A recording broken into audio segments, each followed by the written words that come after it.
আসসালামু আলাইকুম। শুরুতেই জানিয়ে দিব এখনকার গুরুত্বপূর্ণ সংবাদ শিরোনাম। খালেদা জিয়ার ফ্লাইটে কি হতে যাচ্ছিল? নির্বাচন কবে হবে জানতে চেয়েছে রাশিয়া। আমির খসরু। ৮ মাসে অর্ধশতাধিক নেতা-কর্মীর মৃত্যু। দলীয় কোন্দল বাড়ছে বিএনপিতে। ডক্টর ইউনূসের সাহসী নেতৃত্বে ভারতীয় ১০ প্রজেক্ট বাতিল। এতক্ষণ শুনছিলেন সংবাদ শিরোনাম। পুরো খবর পেতে ভিডিওটি শেষ পর্যন্ত দেখুন। সর্বশেষ খবর পেতে চ্যানেলটি সাবস্ক্রাইব করুন। এবার বিস্তারিত। খালেদা জিয়ার ফ্লাইটে কি হতে যাচ্ছিল? লন্ডনে চিকিৎসা শেষে আগামী সোমবার দেশে ফিরছেন সাবেক প্রধানমন্ত্রী বিএনপি চেয়ারপারসন বেগম খালেদা জিয়া। বিমান বাংলাদেশ এয়ারলাইন্সের একটি রেগুলার বিমানে চড়ে তার দেশে ফেরার কথা রয়েছে। কিন্তু এই ফ্লাইটে দায়িত্ব পালনের কথা ছিল এমন ২ কেবিন ক্রুকে হঠাৎ সরিয়ে দেওয়া হয়েছে। সরকারের বিরুদ্ধে ষড়যন্ত্র এবং আওয়ামী সম্পৃক্ততা পাওয়ার গোয়েন্দা রিপোর্টের ভিত্তিতে শুক্রবার রাতে আল কুবরুন নাহার কসমিক ও মোহাম্মদ কামরুল ইসলাম বিপন নামে বিমানের ২ কেবিন ক্রুকে সরিয়ে দেওয়া হয়। জানা গেছে, আগে থেকে সিদ্ধান্ত হয় ঢাকা থেকে শনিবার সকালে যে ফ্লাইটটি লন্ডনের উদ্দেশ্যে ছেড়ে যাবে ওই ফ্লাইটটি রোববার সন্ধ্যায় হিথ্রো এয়ারপোর্ট থেকে খালেদা জিয়াকে নিয়ে ঢাকার উদ্দেশ্যে রওনা করবে। শনিবারের লন্ডন ফ্লাইটে যেসব পাইলট এবং কেবিন ক্রু যাবেন তারাই রোববার খালেদা জিয়ার ফ্লাইটে দায়িত্ব পালন করবেন। বিষয়টি নিশ্চিত হওয়ার পর থেকে ফ্যাসিস্ট এবং আওয়ামী সরকারের দোসর কেবিন ক্রুরা তৎপর হয়ে ওঠে ওই ফ্লাইটে যাওয়ার জন্য। কিন্তু বিমানের ঊর্ধ্বতন কর্তৃপক্ষের সহায়তায় আওয়ামী সুবিধাভোগী কেবিন ক্রুদের একটি সিন্ডিকেট চক্র শুক্রবার দুপুরে এই ফ্লাইটে তাদের যাওয়ার বিষয়টি নিশ্চিত করে। পরে শুক্রবার গভীর রাতে গোয়েন্দা রিপোর্টের ভিত্তিতে আওয়ামী লীগের দোসর কেবিন ক্রু ফ্লাইট পার্সার আল কুবরুন নাহার কসমিক এবং জুনিয়র পার্সার মোহাম্মদ কামরুল ইসলাম বিপনকে ফ্লাইট থেকে নামিয়ে দেওয়া হয়। আল কুবরুন নাহার কসমিক বিগত সরকারের সঙ্গে ঘনিষ্ঠতার কারণে নিয়মিত শেখ রেহানার ফ্লাইট পরিচালনা করতেন। আওয়ামী লীগের বিভিন্ন সংগঠনের সঙ্গে তার প্রত্যক্ষ এবং পরোক্ষ যোগাযোগ ছিল বলে জানা গেছে। শুধু তাই নয়, শেখ হাসিনার এপিএস গাজী হাফিজুর রহমান লিকুর সঙ্গেও তার ঘনিষ্ঠতাও ছিল। চাকুরি জীবনে বিভিন্ন অপরাধে কসমিক ১৮ বার কারণ দর্শানোর নোটিশ পেয়েছেন এবং বিভিন্ন সময় একাধিকবার গ্রাউন্ডেড হয়েছেন। অন্যদিকে জুনিয়র পার্সার কামরুল ইসলাম বিপন গত ১৫ বছর ফ্যাসিস্ট আওয়ামী লীগ সরকারের রাজনীতির সঙ্গে সরাসরি সম্পৃক্ত ছিলেন। ১৫ই আগস্ট পালনের জন্য নিয়মিত ধানমন্ডি ৩২ নম্বরে ফুল দিতে যেতেন। শেখ কামালের জন্মদিনে প্রীতি ফুটবল ম্যাচের আয়োজক এবং শেখ রাসেল দিবস পালনেরও অন্যতম উদ্যোক্তা তিনি। বিমানের ফ্লাইট সার্ভিসের প্ল্যানিং অ্যান্ড শিডিউলিং এর ভারপ্রাপ্ত ম্যানেজার সিতারা নাসরিন নিশির সঙ্গে ব্যাপারে যোগাযোগ করা হলে তিনি বলেন, ঊর্ধ্বতন কর্তৃপক্ষের নির্দেশে কসমিক এবং বিপনকে খালেদা জিয়ার ফ্লাইটে ডিউটি দেওয়া হয়েছিল। নির্বাচন কবে হবে জানতে চেয়েছে রাশিয়া। আমির খসরু। বিএনপি মহাসচিব মির্জা ফখরুল ইসলাম আলমগীরের সঙ্গে বৈঠক করেছেন ঢাকায় নিযুক্ত রাশিয়ার রাষ্ট্রদূত আলেকজান্ডার জি খোজিন। আলোচনায় বাংলাদেশে নির্বাচন কবে এবং কত তাড়াতাড়ি হবে তা রাষ্ট্রদূত জানতে চেয়েছেন বলে জানিয়েছেন বিএনপির স্থায়ী কমিটির সদস্য আমির খসরু মাহমুদ চৌধুরী। রোববার সকালে রাজধানীর গুলশানে চেয়ারপারসনের রাজনৈতিক কার্যালয়ে বৈঠক শেষে এক সংবাদ সম্মেলনে তিনি কথা জানান। বৈঠকের বিষয়ে আমির খসরু বলেন, বাংলাদেশের নির্বাচন নিয়ে বলেছেন, নির্বাচন কত তাড়াতাড়ি হতে যাচ্ছে তারা জানতে চেয়েছেন। এক প্রশ্নের জবাবে তিনি বলেন, নির্বাচন কবে, কত তাড়াতাড়ি হবে? সবাই তো একটা নির্বাচিত সরকারের সঙ্গে কাজ করতে চায়, একটা কমফোর্ট আছে সকলের, সেই জন্য তো সবাই অপেক্ষা করছে, শুধু রাশিয়া নয়। সবাই চাচ্ছেন নির্বাচনের মাধ্যমে নির্বাচিত সরকার আসলে এই সিদ্ধান্তগুলো নিতে অনেক সহজ হয়ে যাবে।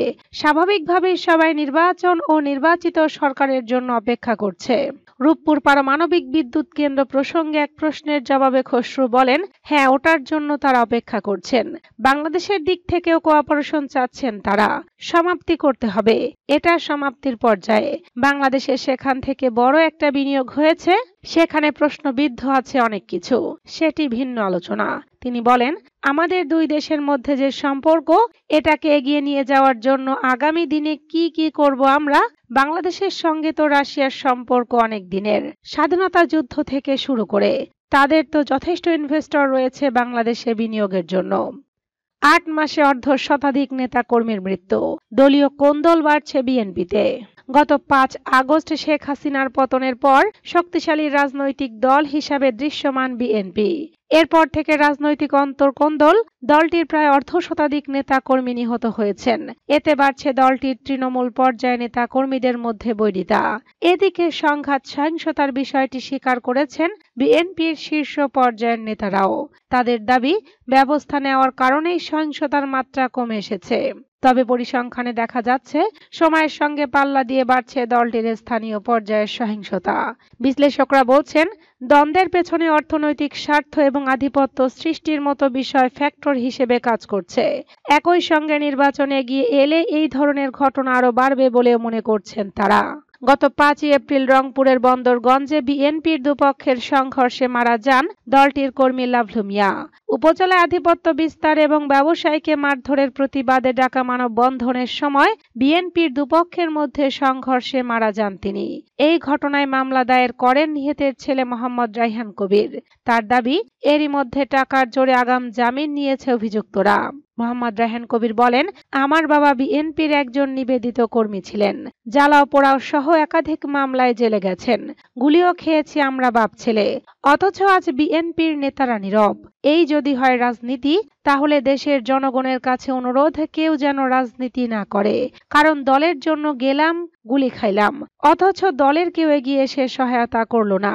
এই ঘটনার এক সপ্তাহ না যেতেই গত 11 এপ্রিল গাজীপুরের ধীরাশ্রম এলাকায় কৃষক দল নেতা রাকিব মোল্লাকে নিজ বাড়ির খুব কাছে কুপিয়ে হত্যা করা হয়। ডিশ ও ইন্টারনেট ব্যবসাকে কেন্দ্র করে আধিপত্য বিস্তারের জেরে খুন হন তিনি। পরিবারের অভিযোগ, খুনের সঙ্গে সংশ্লিষ্টরা বিএনপির রাজনীতির সঙ্গে জড়িত কিংবা দলটির ছত্রছায়ায় রয়েছে। নিহত রাকিবের মা রুবিনা আক্তার সীমা বলেন, বিএনপির যে জায়গায় রাকিব পৌঁছাতে পারত, বাকিরা সেই জায়গায় পৌঁছাতে পারবে না বলেই তাকে খুন করা হয়। বিএনপির কিছু লোকজনও আছে, চায় না যে আমার মামলাটা হোক। এরা বলতাছে, বিএনপির লোক থাকলে মামলা হালকা হয়ে যাবে। তাইলে কি বিএনপির লোক অপরাধ করে না? দলের জন্য কি তাইলে অপরাধ করলে মাফ?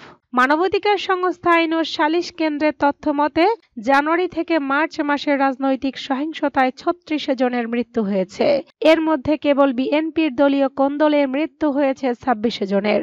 একই সংস্থার হিসাবে গত আগস্ট থেকে মার্চ মাস পর্যন্ত 8 মাসে 76 জন নিহত হয়েছে, যার মধ্যে কেবল বিএনপির অভ্যন্তরীণ সহিংসতায় মারা গেছেন 58 জন। এ নিয়ে প্রশ্ন করলে অভ্যন্তরীণ বিবাদের বিষয়টি স্বীকার করে নেন দলটির জ্যেষ্ঠ যুগ্ম মহাসচিব রুহুল কবির রিজভী। তিনি বলেন, সংঘাত সহিংসতা হচ্ছে না সেটা আমরা বলবো না, কিন্তু দেখতে হবে এটাকে প্রশ্রয় দেওয়া হচ্ছে কিনা। মোটেও তা হচ্ছে না।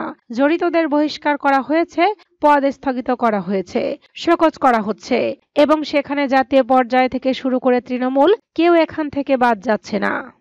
ডক্টর ইউনূসের সাহসী নেতৃত্বে ভারতীয় 10 প্রজেক্ট বাতিল। বাংলাদেশের খ্যাতনামা অর্থনীতিবিদ এবং আন্তর্জাতিক উদ্যোক্তা ডক্টর মোহাম্মদ ইউনূসের নেতৃত্বে 2024 সালে বাংলাদেশ তার কূটনৈতিক নীতিতে এক নতুন দৃষ্টিভঙ্গি গ্রহণ করেছে। ভারত যে দীর্ঘদিন ধরে বাংলাদেশের উপর নানা ধরনের প্রকল্প চাপিয়ে নিজেদের স্বার্থ হাসিল করেছিল, এখন আর তা মেনে নেওয়া হবে না। ডক্টর ইউনূসের নেতৃত্বে বাংলাদেশে ভারতীয় স্বার্থে পরিচালিত 10টি বড় প্রকল্প বাতিল করেছে, যেগুলো ছিল ভারতের একচেটিয়া সুবিধার জন্য। এ ধরনের প্রকল্পগুলোর মধ্যে ছিল ভারতের ত্রিপুরা চট্টগ্রাম রেল সংযোগ, অভয়পুর আখাউড়া রেলপথ সম্প্রসারণ, আশুগঞ্জ আগরতলা করিডর এবং ফেনী নদী জল ব্যবস্থাপনা প্রকল্প।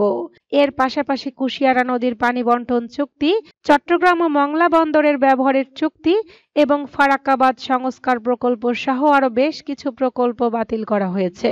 ডক্টর ইউনূসের নেতৃত্বে বাংলাদেশ সাফ জানিয়ে দিয়েছে, দেশের কৌশলগত এবং অর্থনৈতিক স্বার্থের বিপরীতে কোনো প্রকল্প গ্রহণ করা হবে না। এর ফলে ভারতীয় সরকারের জন্য এক বড় চ্যালেঞ্জ সৃষ্টি হয়েছে এবং এই সিদ্ধান্তের পর ভারতীয় মিডিয়া একের পর এক মিথ্যা প্রচারণা চালাতে শুরু করেছে। এটি বাংলাদেশের রাজনৈতিক ইতিহাসে একটি গুরুত্বপূর্ণ মাইলফলক, যেখানে দেশের স্বার্থ রক্ষায় দৃঢ় পদক্ষেপ নেওয়া হয়েছে। ডক্টর ইউনূসের সাহসী সিদ্ধান্তের মাধ্যমে বাংলাদেশ ভারতীয় প্রভাব থেকে নিজেদের স্বার্থ সুরক্ষিত করতে সক্ষম হয়েছে।